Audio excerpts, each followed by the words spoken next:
Apparently you're all in the third grade reading camp. That is this group, right? Yeah, okay.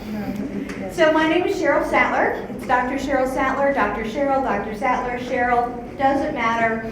I probably won't hear you and you'll have to wave at me anyway.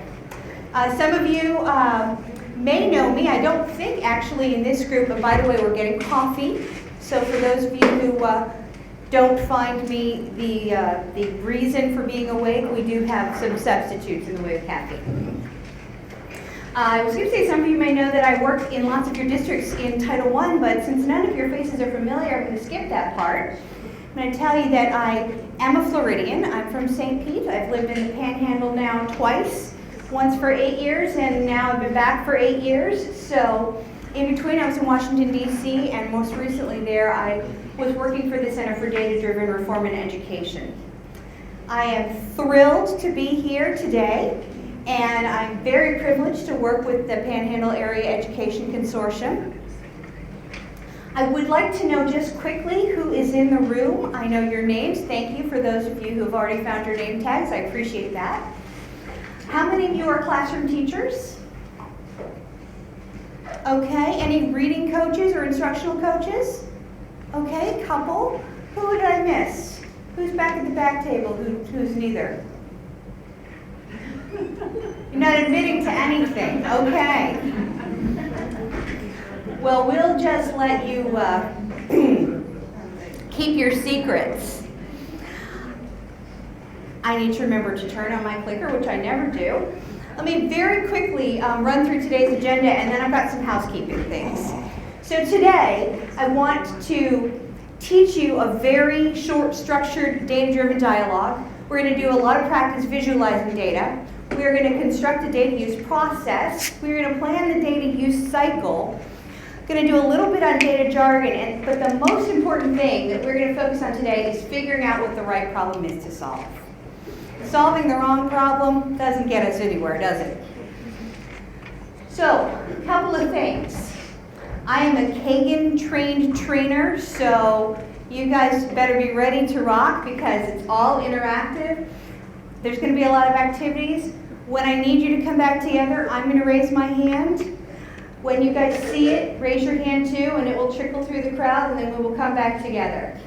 It's also a success for all signal. Really, I don't know about this whole raising hand thing, but it works. Partners and teams, all of you should be at a table with at least one other person, so if you're not, you might want to make a friend. If you have 2 people at your table, then you're obviously partners.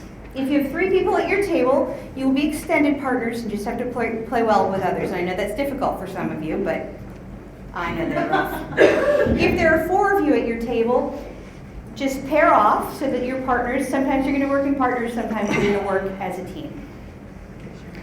Parking lot. This is when I remember to make a parking lot. We're going to go really fast today. I have you for exactly 3.5 hours, and hopefully that is going to go like lightning. But that also means that I'm not always going to have time to stop for questions when you have them. So, if you have a question that you're desperate to ask, you have sticky notes in your magic treasure boxes, please put it in the parking lot. I will swing by periodically and try to get those. I'll also be here afterwards, so don't worry about not having answers forever. We've covered restrooms. Those of you who came in just now, there's one just through those doors, and there are a couple around the corner. There will be no formal breaks because, again, it would just be a big, long line. Cell phones. Everybody take out your cell phone. I'm going to do the same. All right. Now, turn it on. Find the cutest picture of your grandbaby or your puppy, in my case, and show it to your partner. All